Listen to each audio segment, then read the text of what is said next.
situation is, we had that, if you look at the notes, if this is M and this is M on AB, and this is the function, obviously the area under M is smaller than the end area under f of x, which is smaller than the area under uppercase M. That's what the theorem says.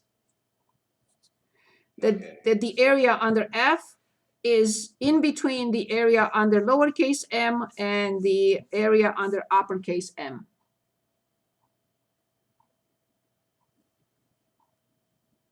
That's all it means. Okay, got it. Thank you. Better? Yeah, I just need that quick reminder. Good, good. Next question. Who would like to choose next? Did you go over number 7 on the same web assignment? Yes.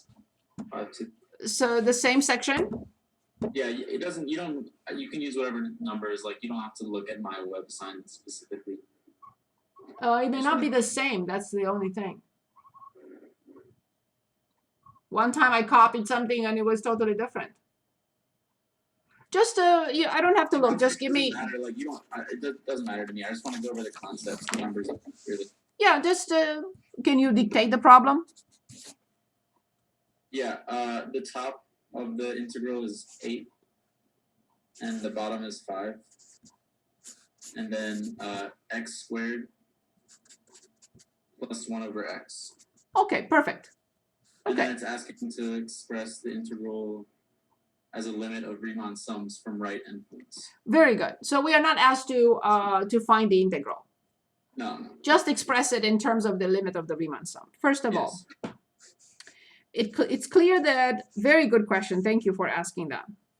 So first of all, we know that this is the interval. So this is our A and this is our B. So then delta x is B minus A over N.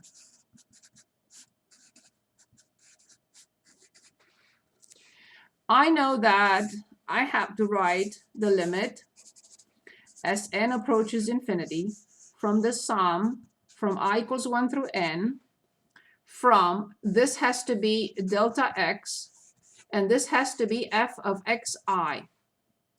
Delta x I already have. If you remember, there are three preps for something like this. 1, delta x, which we already have. 2, xi, which we will determine in a minute. And 3, f of xi. So once I determine all these, then I can write the limit of the Riemann sum. So this is done. I have 3 over n. Now xi, by definition, is a plus I delta x. I represents this index. It's not the square root of -1 or something like that, right?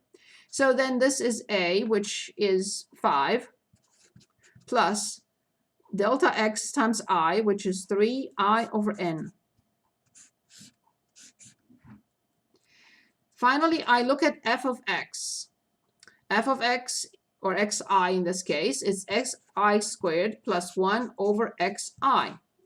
All I need to do is replace xi by this. So this will be 5 plus 3i over n squared plus 1 over 5 plus 3i over n.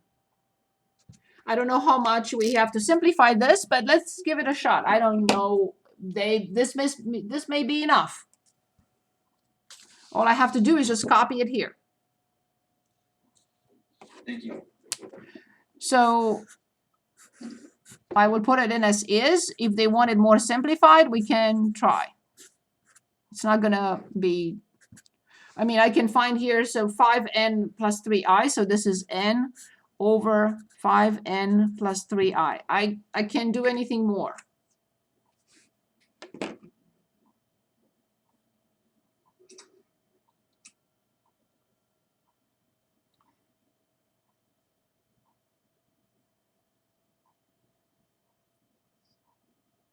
So always remember the limit of the Riemann sum requires 3 preps.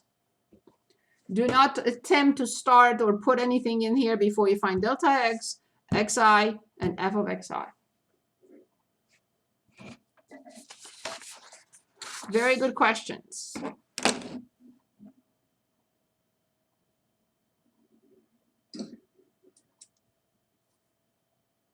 What are we doing next?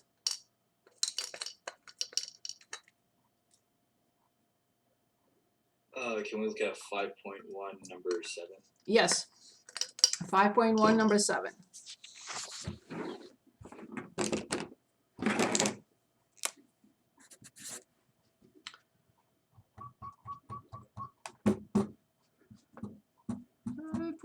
Number other assignments. Let me check. You said 5.1. Number 7. 1, 2, 3, 4, 5, 6, 7.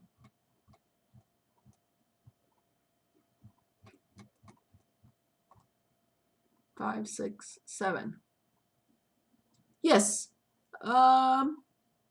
Use this definition with right endpoints to find an expression for the area for the graph using a right endpoint. So we have f of x equals x squared plus the square root of 1 plus 2x.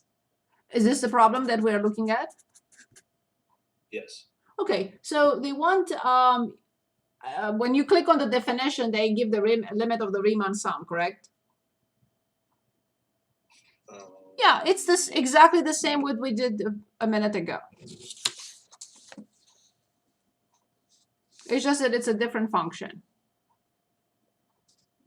Exactly the same. Okay. Delta x, xi, f of xi. So delta x would be 7 minus 5, 2 over n. Xi is a, which is 5, plus I delta x. And then you have f of xi, which is 5 plus 2i over n squared plus the square root of 1 plus 2 in parentheses 5 plus 2i over n. And that's your limit. So n approaches infinity from the sum from I equals 1 through n. Delta x is your 2 over n. And then all this in here.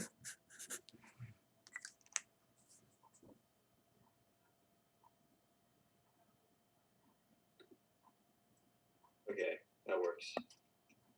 Because that's your f of xi. Base times height for each subinterval, from the first subinterval till the last one.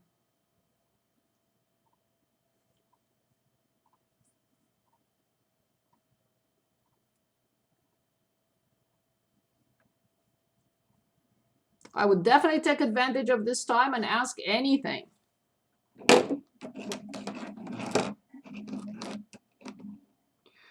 We decided that our test would be next Monday, correct? Yeah. It is very important to finish everything by Wednesday so you can ask all questions.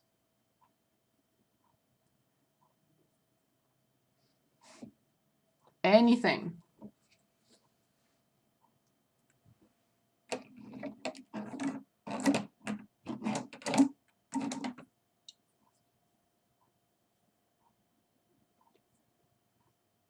Next question.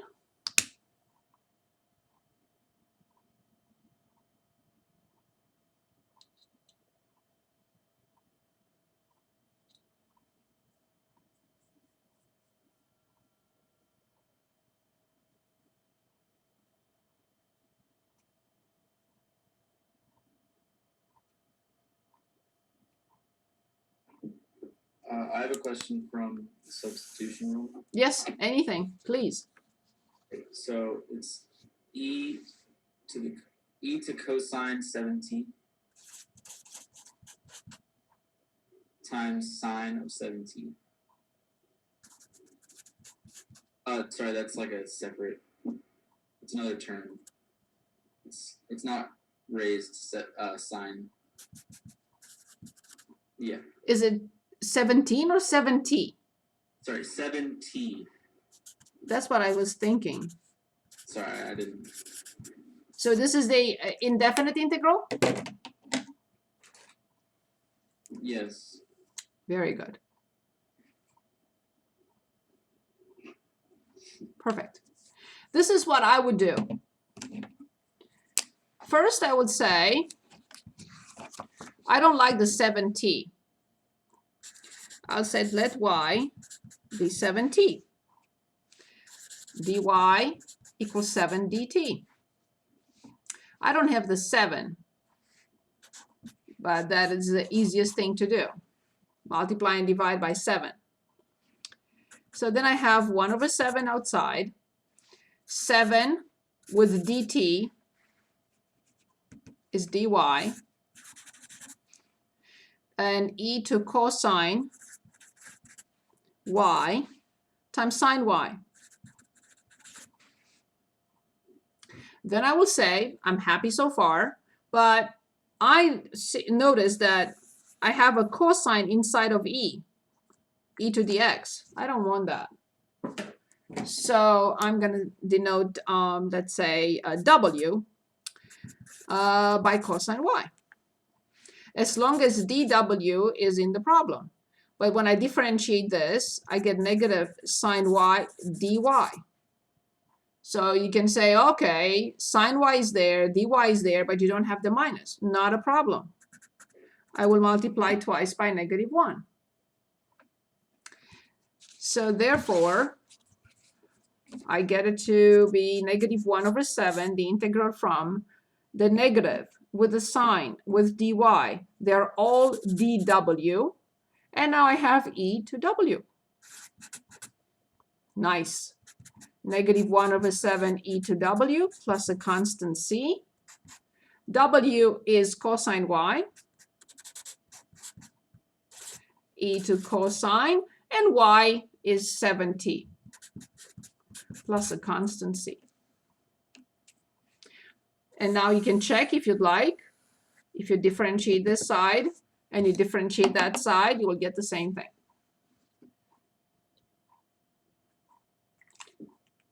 So I use the substitution rule twice. Once on 7t, so I don't make an error, and the second time on cosine.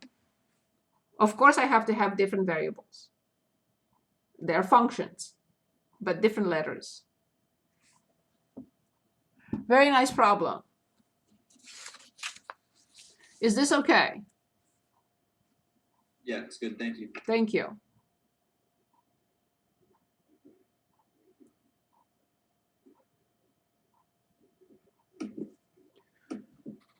Next question.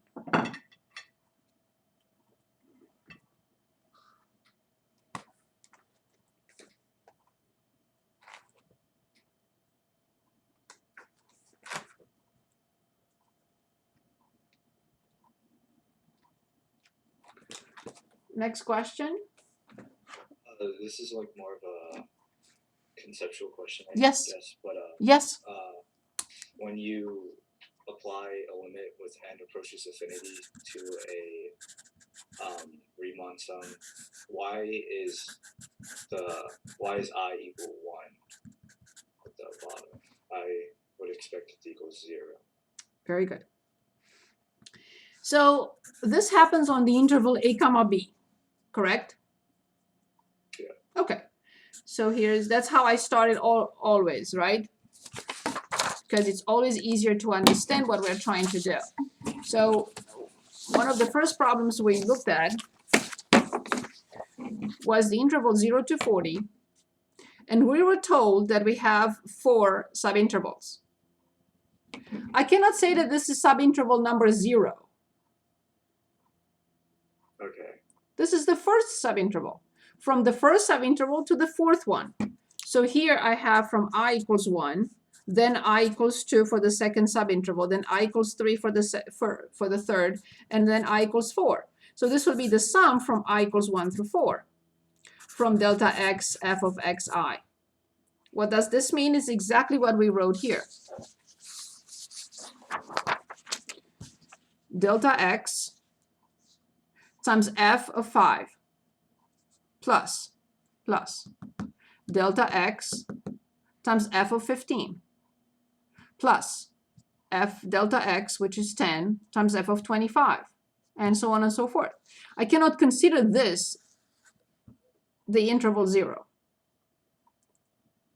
Okay. So this is the first one, the first subinterval, where I have the base is delta x, and this is f of xi, is f of x1, I being 1. So whatever that height is, f of x of this point, and then the height here will be f of x2, which is f of 15. 15 is x2. So back here, from A to B, I have to count.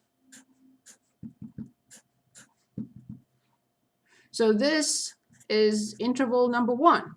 So this is delta x, but this, if you want, this point is x sub 0, but this is x sub 1.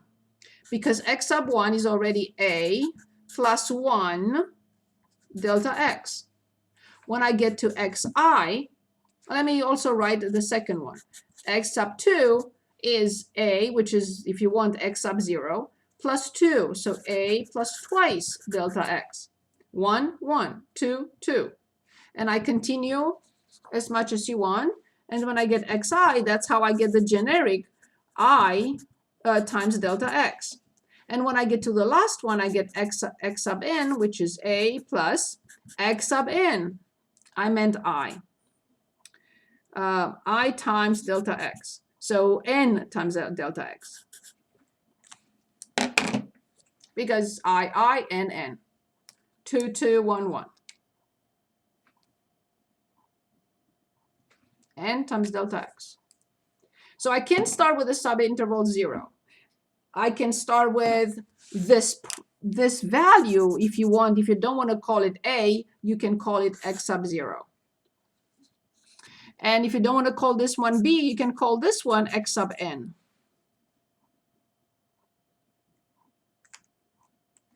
In which you have the whole thing. So x sub n, which is the same with b, is a plus n delta x's.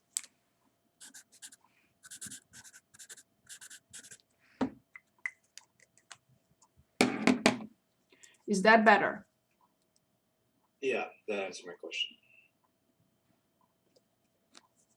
Yeah, it's possible that the book has x0 as instead of a, which is the same thing, or it has x sub n, which is the same with b. But this has to work with 1, 1, 2, 2, I, n, n. Very good.